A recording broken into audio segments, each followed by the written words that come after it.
भाग्य और प्रपत्ति। आनंद वचनामृतम 18वां खंड। आज भाग्य और प्रपत्ति के संबंध में कुछ कहूँगा। भाग्य क्या है?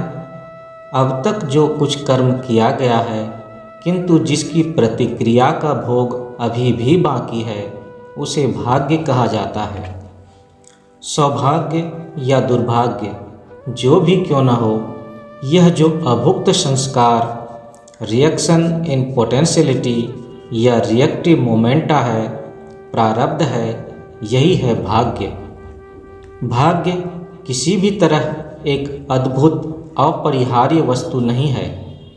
जो कर्म इतोपूर्व संपन्न हुआ है, उसका ही प्रतिफलन है भाग्य। अब मनुष्य यदि केवल यही सोचता रहे कि भाग्य में जो है वह जब होगा ही, तब वह फिर क्यों कर्म करे? कर्म करने से क्या लाभ है?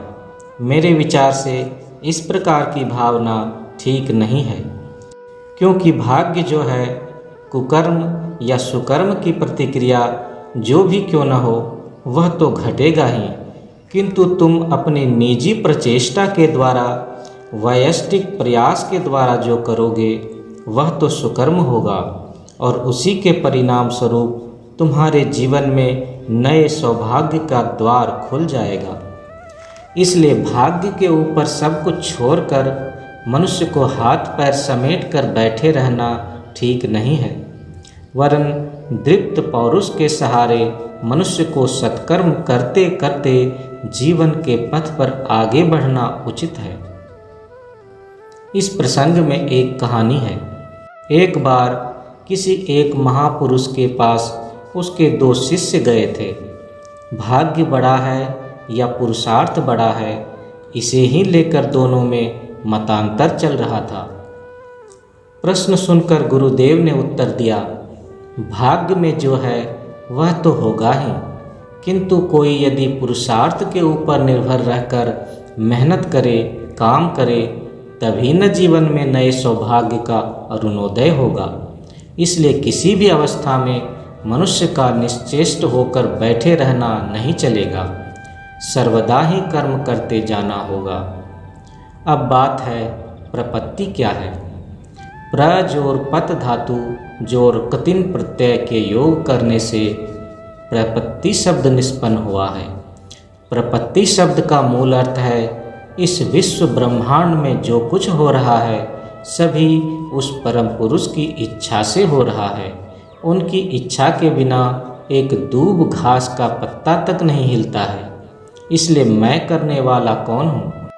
परम पुरुष ही सब कुछ करते हैं, यह तो ठीक है। तब यह भी तो मन में रखना चाहिए कि परम पुरुष ने तुम्हें भी काम करने की शक्ति दी है। अब उन्होंने शक्ति क्यों दी है? काम करने के लिए ही तो, निश्चेष्ट होकर बैठे रहने के लिए नहीं तो।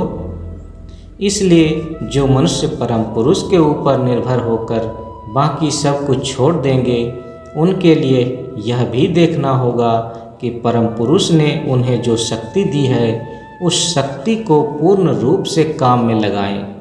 इसलिए प्रपत्तिवादियों के लिए भी उचित है कि अधिक से अधिकतर कर्मानुष्ठान करें, जिससे परम पुरुष खुश हों, क्योंकि परम पुरुष प्रदत्त शक्ति का अव्यवहार या अपव्यवहार करने का माने है उनमें विरक्ति उत्पादन करना। मनुष्य के लिए उचित है परम पुरुष की इच्छा पूर्ण करने के लिए केवल निर्विच्छिन्न भाव से कार्य करते जाना। अब परम पुरुष की इच्छा क्या है? उनकी इच्छा है प्रत्येक जीव को सामाजिक, अर्थनैतिक, आध्यात्मिक सभी क्षेत्रों में ही मुक्ति मिले। इसलिए प्रत्येक मनुष्य की मुक्ति कराने के लिए अधिक से अधिकतर कार्य करना होगा, और मनुष्य यह जो कार्य करेगा, उस कर्म शक्ति का उत्स क्या है? परम पुरुष ही है उस शक्ति के उत्स। जीवन के प्रत्येक क्षेत्र में प्रगति के लिए साधक जब कार्य करेगा तथा कार्य करते करते जब क्लांत हो जाएगा, उस अवस्था में वह परम पुरुष को केवल इतना ही बोल सकता है, हे परम पुरुष, मेरे द्वारा यदि और भी अधिक कार्य चाहते हो तो मुझे और भी शक्ति दो। यदि वे उससे और अधिक कर्म चाहते हैं तो अवश्य और शक्ति भी देंगे। इसलिए अधिक समाज सेवा करना, अधिक मानव सेवा प्रपत्ति विरोधी तो है ही नहीं, वरन प्रपत्ति के अनुसार वह अधिकतर सामंजस्यपूर्ण है।